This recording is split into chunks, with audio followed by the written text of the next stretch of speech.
Hello dear student, এখন শুরু হচ্ছে ক্লাস 12-এর ফিজিক্সের এবিটিএ টেস্ট পেপারের সলিউশন।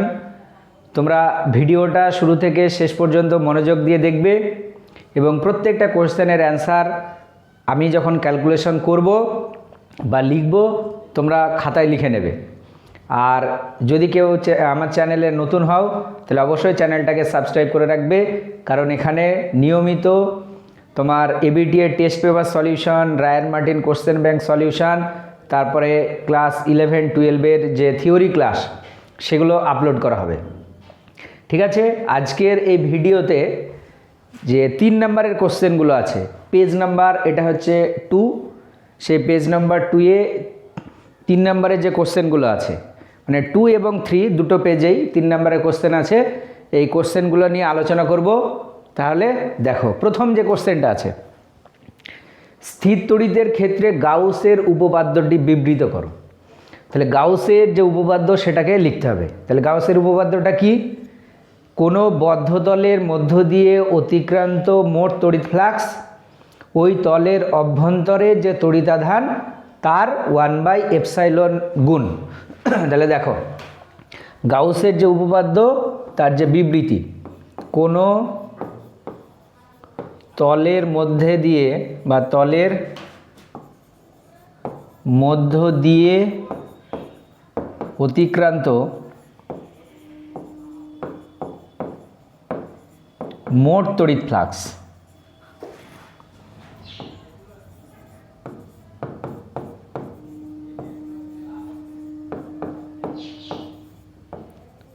ওই বদ্ধতলের, আচ্ছা এখানে কোনো বদ্ধতলের মধ্য দিয়ে লিখে দেবে কথাটা, ওই বদ্ধতলের অভ্যন্তরের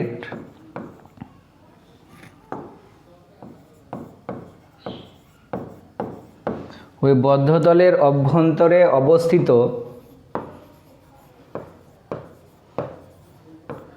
মোট আধানের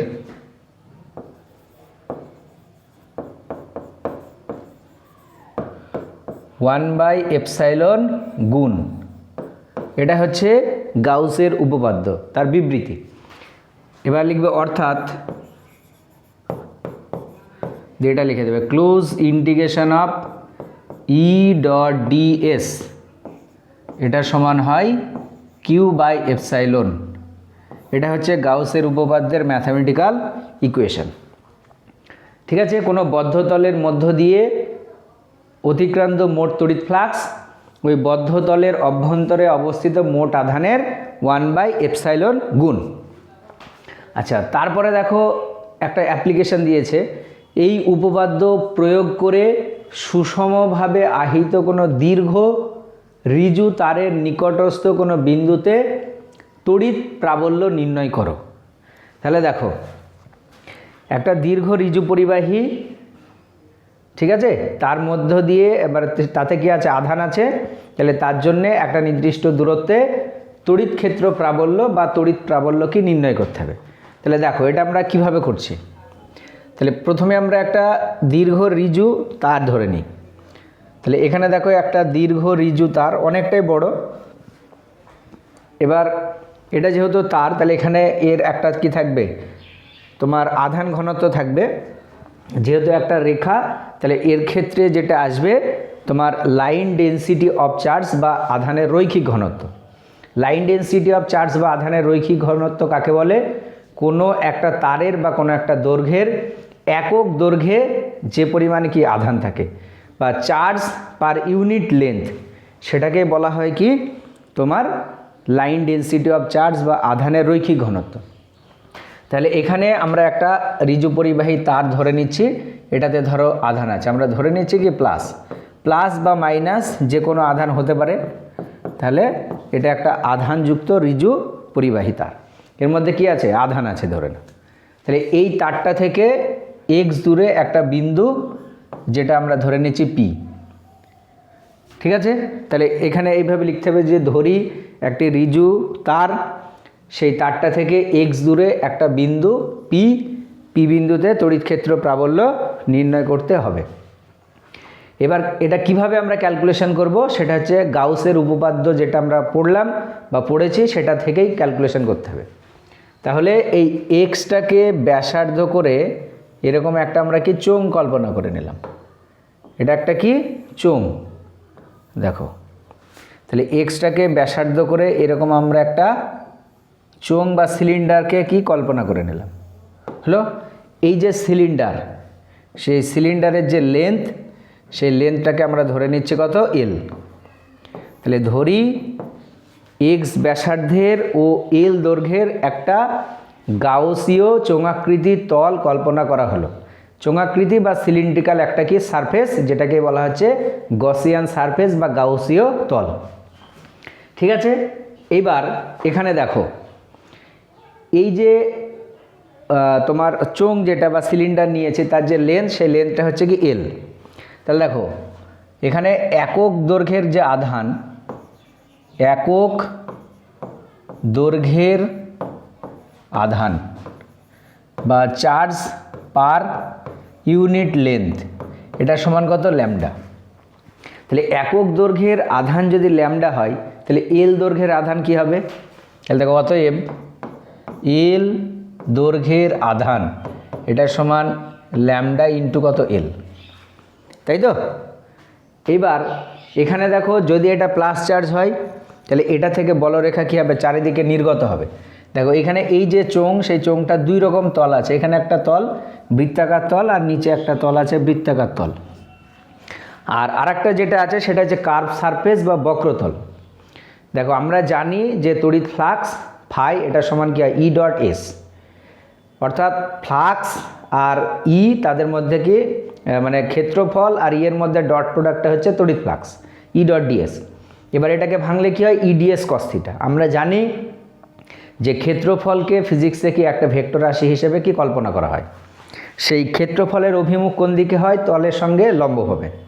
তাহলে দেখো এই যে তারটা, এটা যদি ধরো এরকম তার আছে, এতে যদি প্লাস আধান থাকে, তাহলে এর থেকে বলরেখা কী হবে, চারিদিকে নির্গত হবে। তাহলে এই যে বলরেখা, সে বলরেখার যে অভিমুখ বা তড়িৎ ক্ষেত্রের যে অভিমুখ, সেটা দেখো এই বরাবর হবে। এইখানে এই দিকে যদি হয় তাহলে এই সাইডে হবে।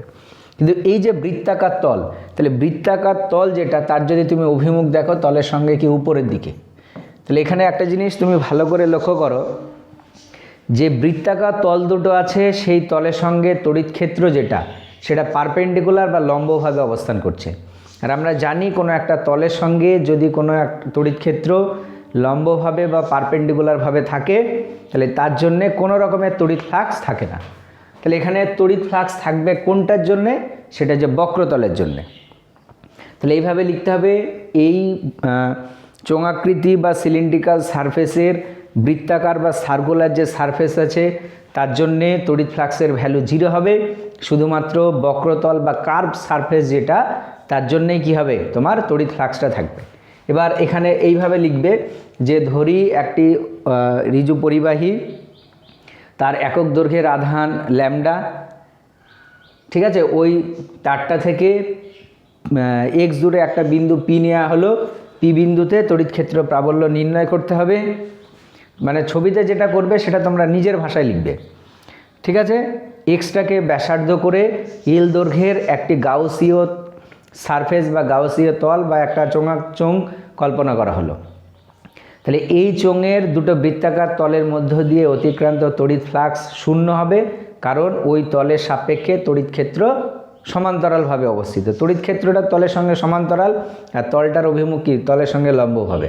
তার মানে তারা পরস্পর কি পারপেন্ডিকুলার, ঠিক আছে। তারপরে এবং বক্রতলের মধ্য দিয়েই শুধুমাত্র কি তড়িৎ ফ্লাক্স থাকবে।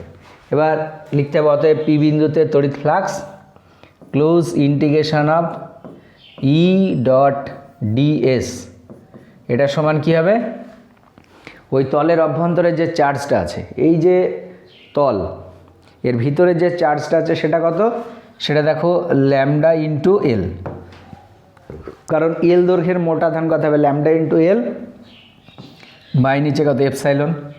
আচ্ছা, এইবার একটা জিনিস ভালো করে দেখো, এই যে কার্ভ সারফেস, এরকম জাস্ট কল্পনা করে এটা তার, এরকম কার্ভ সারফেসটা আছে। তাহলে ওই কার্ভ সারফেসের যে তোমার ডিরেকশান সেটা কিন্তু এরকম বাইরের দিকে হবে, আবার তড়িৎ ক্ষেত্র যেটা ই তারও অভিমুখ দেখো একই দিকে আছে। তাহলে ই আর ডিএস পরস্পর কী হবে, একই অভিমুখে হবে, তার মানে তাদের মধ্যবর্তী কোণ 0। এটাকে আমরা এইভাবে লিখছি ই ডিএস কস 0 ডিগ্রি, এটা সমান ল্যামডা ইন্টু এল বাই কত এপসাইলন। কস 0-র ভ্যালু 1 হয়।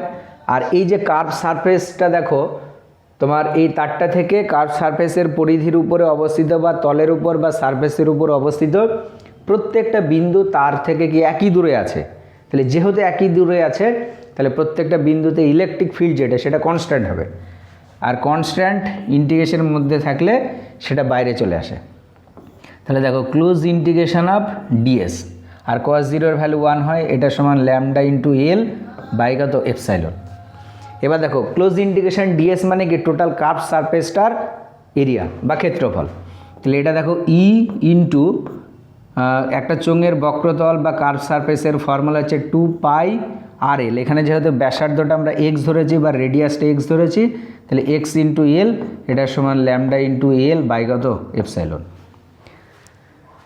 তাহলে এখানে দেখো এল এল কেটে গেল, তাহলে অ্যাকচুয়ালি ই সমান কি আসছে 1/2 পাই এপসাইলন ইন্টু এখানে দেখো ল্যামডা বাই কত এক্স। তাহলে এটা হচ্ছে তোমার একটা রিজু তার জন্যে এক্স দূরে কোনো একটা বিন্দুতে ইলেকট্রিক ফিল্ড বা তড়িৎ প্রাবল্যের রাশিমালা। ক্লিয়ার? এটা হচ্ছে রাশিমালা। এখানে ল্যামডাটা কি, ল্যামডাটা হচ্ছে একক দৈর্ঘ্যের আধান বা charge per unit lane, epsilon নটটা হচ্ছে ওই তারটা যে মাধ্যমের মধ্যে আছে বা মিডিয়ামের মধ্যে আছে, সেই মিডিয়ামের কি তোমার তড়িৎ ভেদ্যতা, ঠিক আছে, বা পারমিটিভিটি। তাহলে এটা হচ্ছে উত্তর। এবার এইগুলা লেখার সময় তোমরা ছবিতে যেটা যেটা করবে সেটাই লিখবে, ওকে। এবং আরেকটা জিনিস তুমি ভালো করে লক্ষ্য করো, ওই সিলিন্ডারের যে লেন্থ, সেই লেন্থের উপরে কিন্তু ইলেকট্রিক ফিল্ডের ক্যালকুলেশনটা কি আদৌ ডিপেন্ড করছে না।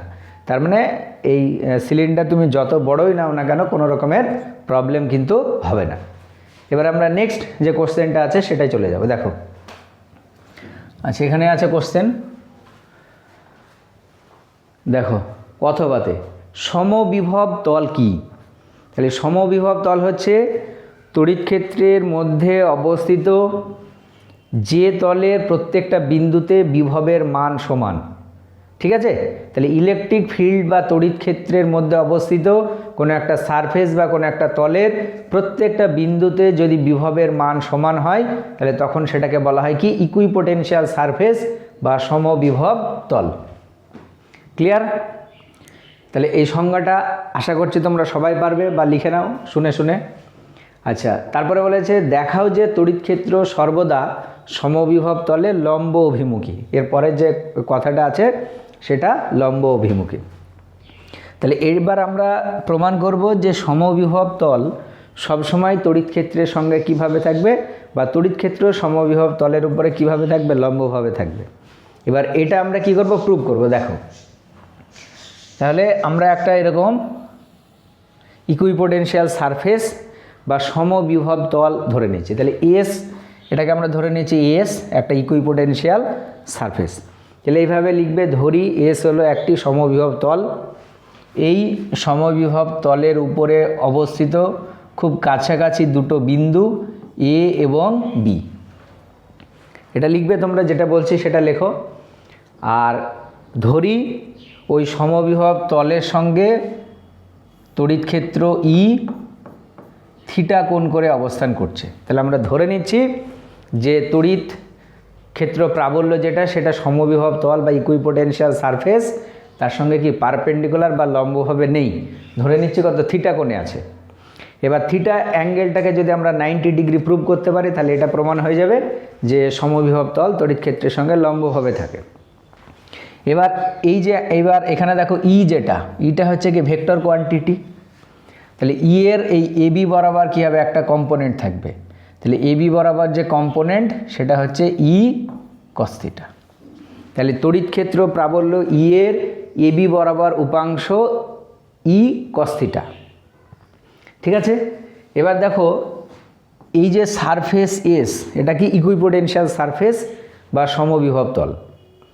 আর সমবিভব তলের আরেকটা বৈশিষ্ট্য হচ্ছে যে সমবিভব তল বা ইকুইপোটেনশিয়াল সারফেসের একটা বিন্দু থেকে অন্য একটা বিন্দুতে যদি কোনো আধানকে নিয়ে যাওয়া হয় তাহলে সেখানে কোনো রকমের কৃতকার্য করা হয় না। তাহলে এইভাবে লিখছি, একটি একক ধনাত্মক আধানকে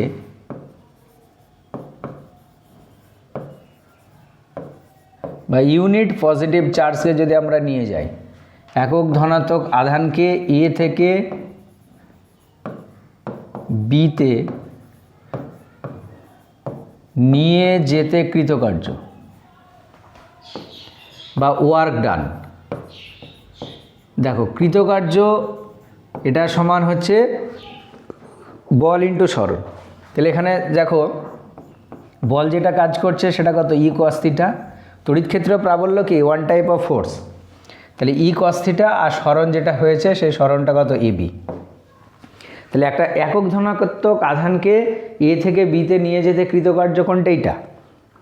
এবার সমবিভব তলের বৈশিষ্ট্য অনুসারে এখানে আমরা এটা লিখব যে এখন সমবিভব তলের বৈশিষ্ট্য অনুসারে কোনো আধানকে একটা বিন্দু থেকে অন্য বিন্দুতে সমবিভব তলের উপরে নিয়ে যেতে যে কৃতকার্য, শূন্য। তাহলে এখানে দেখো সমবিভব তলের বৈশিষ্ট্য অনুসারে ই কস থিটা ইন্টু এবি এটা সমান কত, 0। তাহলে ই কস থিটা ইন্টু এবি সমান যদি 0 হয় তাহলে এখান থেকে দেখো কস থিটা এটা সমান কত, 0। আর কস থিটার ভ্যালু যদি 0 হয় তাহলে কস থিটার সমান আমরা কস 90 ডিগ্রি বা π/2 লিখতে পারবো। তাহলে এখানে থিটা এটার ভ্যালু কত আসছে, 90 ডিগ্রি।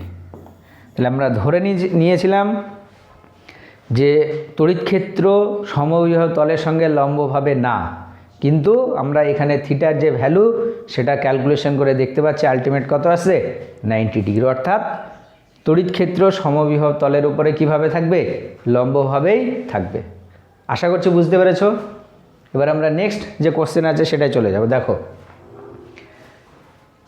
একই আকারের 64টি জলের ফোঁটা মিলিত হয়ে একটি বড় ফোঁটা তৈরি করে। যদি প্রতিটি ফোঁটার আধানের মান ও প্রকৃতি একই হয় তাহলে বড় ফোঁটার বিভব, ধারকত্ব এবং সঞ্চিত শক্তি নির্ণয় করো।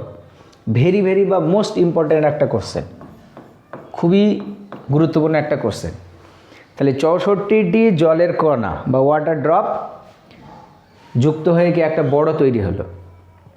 এখানে একটা জিনিস ভালো করে মনে রাখবে যে 64টা যুক্ত হয়ে যখন একটা বড় তৈরি হবে ওই 64টার মোট আয়তন আর বড়টার আয়তন কী হবে, সমান হবে। এটা ভালো করে তোমাদেরকে মাথায় রাখতে হবে। দেখো তাহলে আমাদেরকে কি কি ক্যালকুলেশন করতে বলেছে আরেকবার দেখো। আমাদেরকে ক্যালকুলেশন করতে বলেছে বড় ফোঁটার বিভব, ধারকত্ব আর শক্তি, তাই তো। আচ্ছা, প্রথমে আমরা বিভব ক্যালকুলেশন করব। বিভবের রাশিমালা নিশ্চয়ই আমরা জানি যে দেখো ছোট একটা ধরে নাও, এটা ছোট জলকণা। এই ছোট জলকণার যে ব্যাসার্ধ বা রেডিয়াস সেটা হচ্ছে আর, ঠিক আছে। তাহলে এর যদি তুমি বিভব দেখো, বিভব ভি এটা সমান এসআই পদ্ধতিতে করলে 1/4πε0। এর প্রতিটার আধান আমরা ধরে নিচ্ছি কিউ, তাহলে কত হবে Q/R। তাহলে এইভাবে লিখবে, ধরি প্রতিটি ছোট জলকণার ব্যাসার্ধ আর মানে স্মল আর এবং প্রতিটি ছোট জলকণার আধান হচ্ছে কত, কিউ। এটা হলো, তাহলে অতএব ছোটোটার বিভব এইটা। আর এরকম 64টা যুক্ত হয়ে ধরে নাও এরকম একটা বড় জলের কণা তৈরি হয়েছে, ঠিক আছে। বড়টার যে ব্যাসার্ধ সেটা হচ্ছে কত, আর। তাহলে বড়টার যদি তুমি বিভব দেখো, বিভব ভি ড্যাশ এটা নিশ্চয়ই কত হবে 1/4πε0 ইন্টু এর 64টা যুক্ত হয়েছে, তাহলে আধান কত 64 কিউ আর এর ব্যাসার্ধ কত ক্যাপিটাল আর। এবার আমরা ক্যাপিটাল আরকে স্মল আর এর রেসপেক্টে কি প্রকাশ করব। আচ্ছা দেখো 64টা জলকণার আয়তন, তাহলে 64 ইন্টু একটা ছোট জলকণার আয়তন। ছোট জলকণার আয়তন কী হবে 4/3 পাই আর কিউ, এটা সমান হবে 4/3 pi into capital R Q.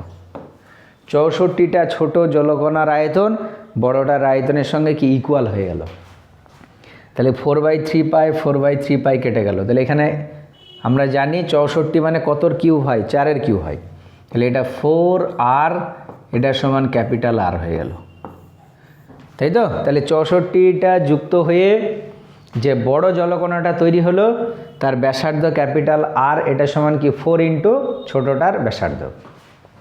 এখানে বসিয়ে দাও, তাহলে ভি ড্যাশ এটা সমান 1/4 pi epsilon not into 64 q by কত 4r।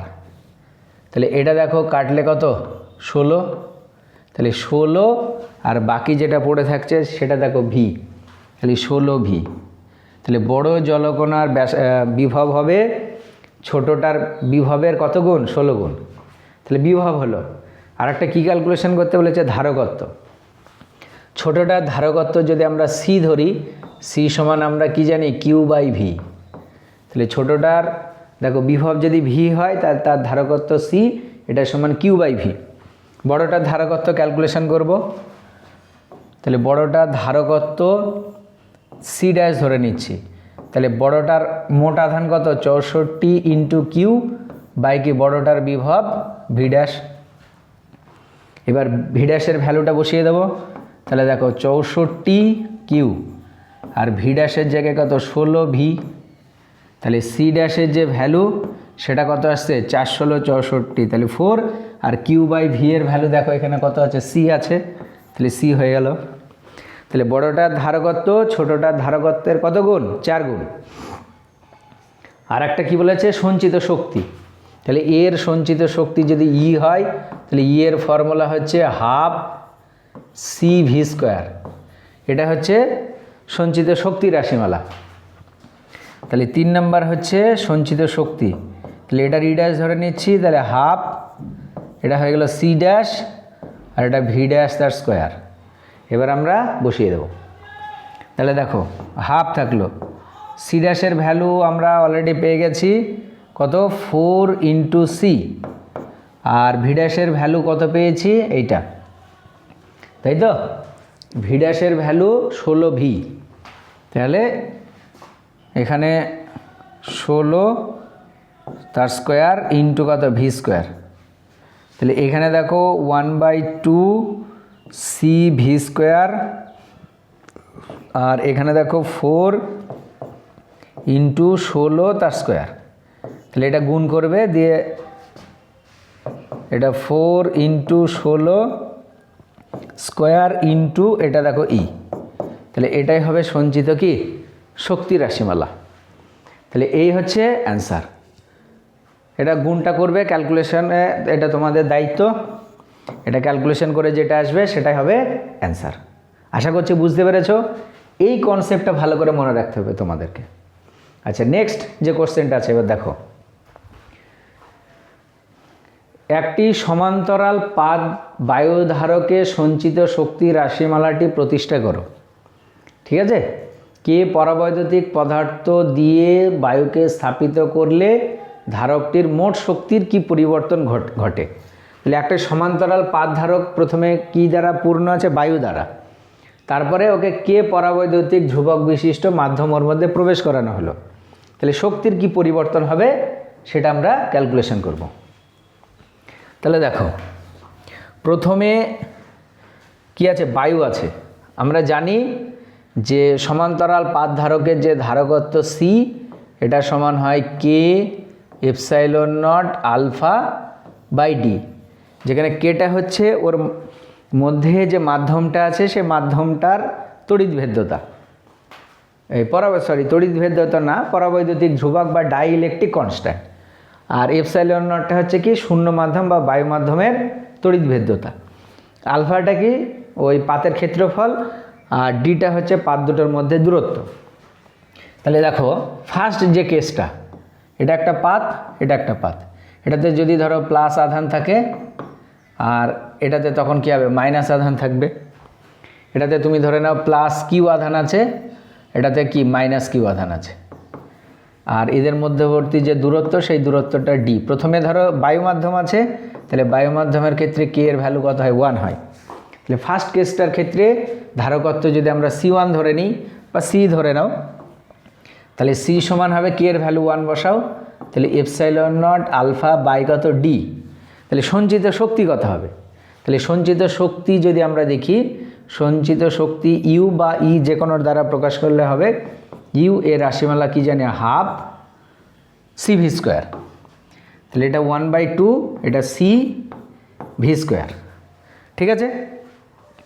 আচ্ছা এইবার এখানে দেখো ইউ সমান বা এটার একটা তোমার রাশিমালাও আছে, ভি এর ভ্যালুর যদি আমরা বসিয়ে দিতে পারবো, তাহলে এখানে দেখো 1/2 সি এর জায়গায় কত আছে epsilon not alpha by d. এবার ভি এর ভ্যালু দেখো আবার আমরা জানি ই ইন্টু ডি হয়, তাহলে এখানে দেখো তুমি এটাও লিখতে পারবে ই স্কোয়ার ইন্টু কত ডি স্কোয়ার, এটাও লেখা যাবে। তাহলে ইউ সমান 1/2 এপসাইলন নট এখানে alpha D into E square, এটা আছে। তাহলে এটা হলো সঞ্চিত শক্তি। শক্তি ঘনত্ব যদি বলে তখন আমরা আয়তন দিয়ে ভাগ করবো, সেটা আলাদা ব্যাপার। তাহলে এটা কখন, এটা যদি বায়ু মাধ্যমে থাকে, ঠিক আছে, যদি বায়ু মাধ্যমে থাকে তার তখন এটা হচ্ছে তার রাশিমালা। এবার এখানে দেখো আর একটাও ক্যালকুলেশন করে দিতে পারো, এটা না করে ভি এর জায়গায় যদি আমরা এটা ক্যালকুলেশন করি, যে কোনো একটা দিয়ে করলেই হবে। আমরা তো জানি এইটা সি সমান কত কিউ বাই ভি, সি সমান যদি কিউ বাই ভি হয় তাহলে ভি সমান কত কিউ বাই সি। এটাকে তুমি এইভাবেও লিখতে পারো 1/2 সি এর জায়গায় তো epsilon not alpha by d থাকলো, আর এখানে ভি এর জায়গায় দেখো কিউ বাই সি মানে কিউ স্কোয়ার বাই কত সি স্কোয়ার। এটা দিয়ে লিখলেও হবে, কোনো ব্যাপার নেই, যে কোনো একটা দিয়ে লিখলেই হবে। এবার তারপরে কি বলেছে, যদি বায়ুর পরিবর্তে কে পরাবৈদ্যুতিক ধ্রুবক বিশিষ্ট একটা মাধ্যম প্রবেশ করানো হয়, তাহলে তখন তার ধারকত্ব সি সমান এটা হয়ে যাবে K epsilon not alpha by D. তাহলে যখন সঞ্চিত শক্তি পরে ইউ ড্যাশ ধরে নাও, তাহলে ইউ ড্যাশ সমান কত আসবে half K epsilon not alpha by D into এখানে দেখো এটা E square by E square D square হয়ে যাবে, বা এটাকে লিখলে 1/2 কে এপসাইলন নট আলফা এটা ডি ইন্টু ই স্কোয়ার। তাহলে অ্যাকচুয়ালি ইউ ড্যাশের যে ভ্যালু সেটা দেখো ইউ ইন্টু কে, কে বাদে যেটা পড়ে আছে সেটা দেখো ইউ এর সঙ্গে সমান। তাহলে এখানে ধারকের সঞ্চিত শক্তি যেটা বায়ুর পরিবর্তে কে পরাবৈদ্যুতিক ধ্রুবক বিশিষ্ট মাধ্যম প্রবেশ করালে তার কে গুণ কী হয়ে যাবে, মানে আগে যা ছিল তার কে গুণ বা কে মাল্টিপ্লাই হয়ে যাবে। ক্লিয়ার? এটা হচ্ছে অ্যান্সার।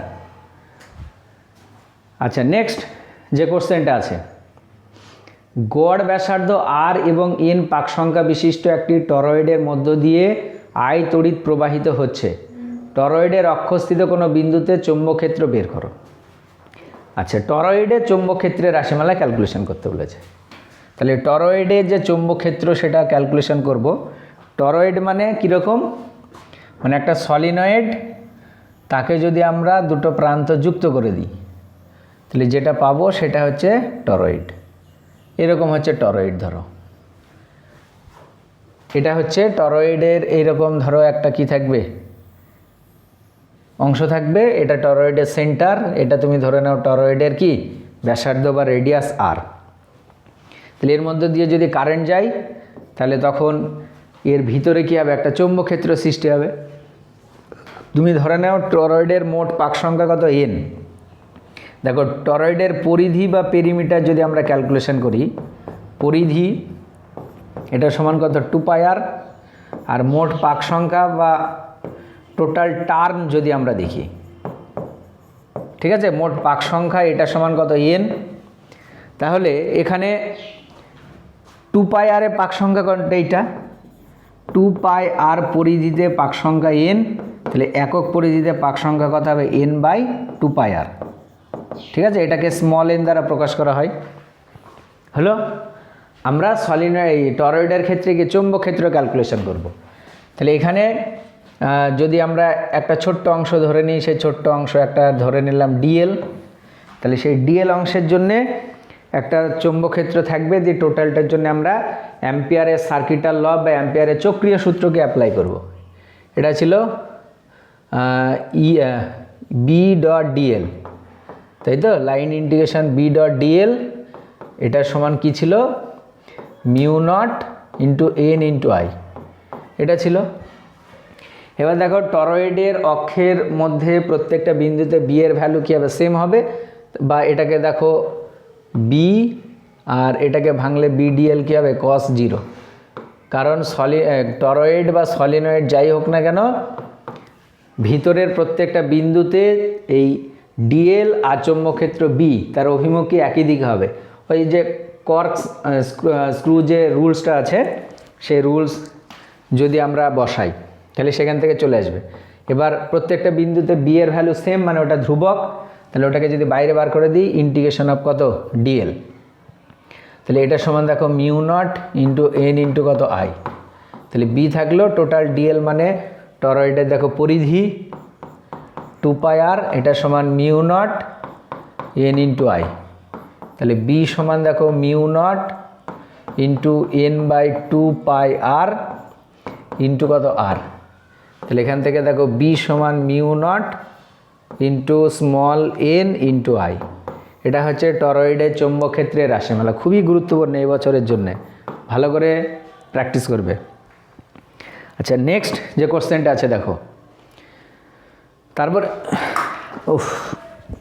তারপরে যেটা বলেছে, দেখাও যে টরয়েডটির অভ্যন্তরে ও বাইরের ফাঁকা অংশে চৌম্বক ক্ষেত্রের মান শূন্য। টরয়েডের অভ্যন্তরে ফাঁকা এবং বাইরের ফাঁকা অংশে, দেখো টরয়েডের অভ্যন্তর বলতে কোনটা, এই যে অংশটা দেখো, এই যে রিজিয়ানটা, আর বাইরে সেখানে কোনো রকমের ম্যাগনেটিক ফিল্ড থাকবে না। তাহলে এইভাবে লিখবে যে টরয়েডের অভ্যন্তরে এবং বাইরের ফাঁকা অংশে কোনো তড়িৎ ক্ষেত্র, এই চৌম্বক ক্ষেত্র থাকবে না, তার কারণ ওর মধ্য দিয়ে কোনো রকমের প্রবাহ নেই, বা ওর মধ্যে কি কোনো দেখো প্রবাহ আছে, এই তলটাকে বা এর মধ্যে দিয়ে তো কোনো প্রবাহ যাচ্ছে না। তাহলে এইভাবে লিখবে যে close integration B dot dl, এটা সমান হচ্ছে মিউ নট ইন্টু 0, যেহেতু প্রবাহ নেই তাহলে 0, তাহলে এখান থেকে দেখো বি সমান কত, 0 হবে। তাহলে এইভাবে লিখতে পারো যে টরয়েডের ভিতরের ফাঁকা অংশে এবং বাইরের অংশে যেহেতু কোনো রকমের প্রবাহ থাকে না, সেই কারণে সেখানে চৌম্বক ক্ষেত্রের মান কত হবে, 0 হবে। নেক্সট যে কোশ্চেনটা আছে দেখো, গড়, আচ্ছা এটা তো হলো গড় ব্যাসার্ধ ধরে, অথবার কোশ্চেন আছে, এম ভরের একটি কণা কিউ আধানে আহিত, কণাটি একটি সুষম চৌম্বক ক্ষেত্র বি এর অভিলম্বে আর ব্যাসার্ধের বৃত্তপথে আবর্তন করছে, একটি পূর্ণ আবর্তনের জন্য কণাটির কত সময় লাগবে। একটা পূর্ণ আবর্তনের জন্য যে সময়, সেটাকে আবার কি বলা হয়, তার পর্যায়কাল বা টাইম পিরিয়ড বলে। তাহলে সেটা আমরা ক্যালকুলেশন করব। দেখো আমরা জানি যে চৌম্বক ক্ষেত্রে যদি কোনো একটা আধানকে লম্বভাবে গতিশীল করা হয়, তাহলে সে আধানটার যে গতিপথ সেটা কি হয়, বৃত্তাকার। তাহলে জাস্ট আমরা এটাই করছি যে একটা আধান সে একটা বৃত্তাকার পথে কি করছে, ঘুরছে। ক্লিয়ার? তাহলে চৌম্বক ক্ষেত্রে এইভাবে লিখবে যে আমরা জানি চৌম্বক ক্ষেত্রে কোনো একটা আধান লম্বভাবে গতিশীল হলে সে বৃত্তাকার পথে ঘোরে। তাহলে এই বৃত্তপথের ব্যাসার্ধ আর, তাহলে এখানে এই কেন্দ্র বরাবর বা ভিতরের দিকে একটা বল কাজ করে, চৌম্বক বল, এটা হবে কিউ ভি বি, আর বাইরের দিকে একটা বল কাজ করবে যেটাকে বলা হয় অভিকেন্দ্র বল, যেটা যে M V square by R. তাহলে বৃত্তপথের কেন্দ্র অভিমুখী যে চৌম্বক বল কিউ ভি বি, আর বাইরের দিকে অপকেন্দ্র বল বা centrifugal force M V square by R, তাহলে সেই দুটো পরস্পর কী হবে, সমান হবে। তাহলে এখান থেকে দেখো এম ভি স্কোয়ার বাই আর, এটা সমান কিউ ভি বি, এটা আসবে। তাহলে এখান থেকে এই একটা ভি, এখানে ভি স্কোয়ার আছে, কেটে গেলে ভি থাকবে, তাহলে ভি সমান দেখো কিউ বি আর বাই কত, এম, এটা ভি এর ভ্যালু আসবে, বা তুমি এখান থেকে আর সমান লিখতে পারো এম ভি বাই কত, কিউ বি। এবার এক পাক ঘুরতে যে সময় সেটা আমরা ক্যালকুলেশন করব। তাহলে একটা পূর্ণ পাক ঘুরতে সময় টি, তাহলে এটা সমান দেখো আসবে 2πr বাই কত, ভি। এক পাক ঘুরলো, তাহলে তার যে সময়টা লাগবে সেই সময় যদি টি হয় তাহলে টি সমান কি মোট অতিক্রান্ত দূরত্ব মানে 2πr, ঠিক আছে, বাই কি ভেলোসিটি ভি। তাহলে এখান থেকে দেখো টি সমান 2π, আর ভি এর জায়গায় কত আছে q B r by m, তার মানে এমটা উপরে উঠে গেল আর কেটে গেল, টি সমান 2π এম বাই কত কিউ বি। এটা আবার আরেকটাও ক্যালকুলেশন করতে পারো, এর যে কম্পাঙ্ক, তাহলে এই কম্পাঙ্কটাকে আবার সাইক্লোটন কম্পাঙ্ক বলা হয় এন, এটা সমান 1/t, এটা সমান আসবে দেখো Q B by 2π M. Clear? এগুলো হচ্ছে সব ইম্পর্টেন্ট জায়গা। নেক্সট যে কোশ্চেনটা আছে দেখো কি বলেছে, দেখাও যে উত্তল দর্পণ, 11 নম্বরে কোশ্চেন, তাই তো, দেখাও যে উত্তল দর্পণ সর্বদা বস্তুর ক্ষেত্রে আকারে ছোট ও অসৎ বিম্ব গঠন করে। উত্তল দর্পণ, আচ্ছা আমাদের ম্যাথামেটিক্যালি এটাকে প্রুভ করতে হবে, মুখের কথার কোনো দাম নেই, এটা জিনিস ভালো করে মনে রাখবে, আবার অনেক দাম আছে। তাহলে এখানে আমরা এটা কি করব, ম্যাথামেটিক্যালি প্রুভ করব। তাহলে দর্পণের সাধারণ সমীকরণ আমরা কি জানি, 1/v প্লাস 1/u, এটা সমান 1/f, ঠিক আছে, এটা হচ্ছে ফর্মুলা। তাহলে একটা কাজ করি আমরা, এখানে এই যে সমীকরণ সেই সমীকরণটা থেকে যদি এইভাবে লিখি, এই সমীকরণটাকে 1/v এটা সমান 1/f মাইনাস 1/u, এটা দেখো লেখা যাবে। তাহলে 1/v এটা যদি তুমি ইউ এফটা লসাগু করো তাহলে এখানে ইউ মাইনাস এফ এটা চলে আসবে। তাহলে এখান থেকে ভি সমান কত, u f by u minus f, এটা আসবে। এটা হলো কি ভি এর বা প্রতিবিম্বের যে দূরত্ব তার সমীকরণ। এবার দেখো উত্তল দর্পণের ক্ষেত্রে, উত্তল দর্পণের ক্ষেত্রে এফ এর ভ্যালুটা প্লাস, এফ এর ভ্যালুটা কি হয় প্লাস হয়, আর যদি বস্তুটা সৎ হয় তাহলে ইউ এর ভ্যালুটাকে মাইনাস। তাহলে এইভাবে লিখতে হবে যে উত্তল লেন্সের ক্ষেত্রে এফ সর্বদা ধনাত্মক এবং বস্তুর যদি সৎ প্রতিবিম্ব তৈরি হয় তাহলে ইউ এর ভ্যালুটা কি ঋণাত্মক। তাহলে ইউ এর ভ্যালু যদি ঋণাত্মক হয় তাহলে এখান থেকে দেখো অতএব দেখো এফ যেটা, এফটা কি অলওয়েজ পজিটিভ, আর ইউ যেটা, ইউটা যদি নেগেটিভ হয় তাহলে তখন ভি সমান minus u f by minus u minus f, এটা চলে আসছে। এবার এখানে তুমি একটা কাজ করো, মাইনাস ইউ এফ থাকলো আর এখানে মাইনাসটা কমন নাও, তাহলে ইউ প্লাস এফ হয়ে গেল, এটা কেটে গেল। তাহলে ভি সমান কত আসছে, u f by u plus f, ঠিক আছে। তাহলে এখানে দেখো যে ভি এর যে ভ্যালু, ভি এর ভ্যালু সবসময় কী হবে, পজিটিভ হবে। এখানে লক্ষ্য করো ভালো করে, ভি এর যে ভ্যালু সেটা কি পজিটিভ, আর ভি এর ভ্যালু পজিটিভ তখন হয় যদি প্রতিবিম্বকে অসৎ হয়। তাহলে ভি এর ভ্যালু যেহেতু পজিটিভ তাহলে অবশ্যই প্রতিবিম্বটা কী হবে, অসৎ। এবং যদি আমরা ম্যাগনিফিকেশন দেখি, ম্যাগনিফিকেশন এম এটা সমান আমরা কি জানি ভি বাই ইউ, তাহলে ভি আছে নিচে ইউটা নামিয়ে দাও, তাহলে এফ বাই কী হবে, ইউ প্লাস এফ, ঠিক আছে। এবার এখানে দেখো অবশ্যই ইউ প্লাস এফ এটা গ্রেটার দ্যান এফ, তাহলে এম এটা লেস দ্যান কী হবে, 1 হবে।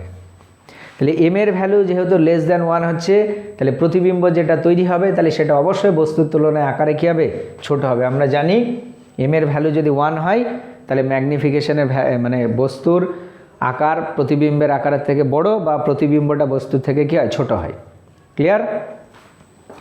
তাহলে ম্যাথামেটিক্যালি প্রুভ করে তোমাকে দেখাতে হবে। নেক্সট যে কোশ্চেনটা আছে আর একটা বলেছে, আলোর তরঙ্গ দৈর্ঘ্যের সাথে কোনো মাধ্যমের প্রতিসরাঙ্কের সম্পর্ক কি। আলোর তরঙ্গ দৈর্ঘ্যের সঙ্গে প্রতিসরাঙ্কের সম্পর্ক হচ্ছে এটা, মিউ সমান A plus B by lambda square. এটাকে আবার বলা হয় কি Cauchy formula, CAUCHY, Cauchy formula. এটা হচ্ছে আলোর তরঙ্গ দৈর্ঘ্যের সঙ্গে প্রতিসরাঙ্কের সম্পর্ক। আশা করছি প্রত্যেকটা কোশ্চেনের অ্যান্সার তোমরা খাতায় লিখে নিয়েছো। আজকের ভিডিও এই পর্যন্তই। নেক্সট ভিডিওতে এর যে পরে যে কোশ্চেনগুলো আছে সেগুলো করাবো। যদি ভিডিওটা ভালো লেগে থাকে তাহলে অবশ্যই একটা লাইক করবে। আর আরেকটা জিনিস বলে দিচ্ছি, প্রত্যেকটা কোশ্চেনের অ্যান্সার কি তোমাদেরকে লিখে লিখে করে দিলে ভালো হবে, না যেভাবে করছি এভাবে করলে সুবিধা হবে, সেটা অবশ্যই তোমরা কমেন্ট করে জানাবে। আর তোমরা সবাই কমেন্ট করছো, খুব ভালো লাগছে।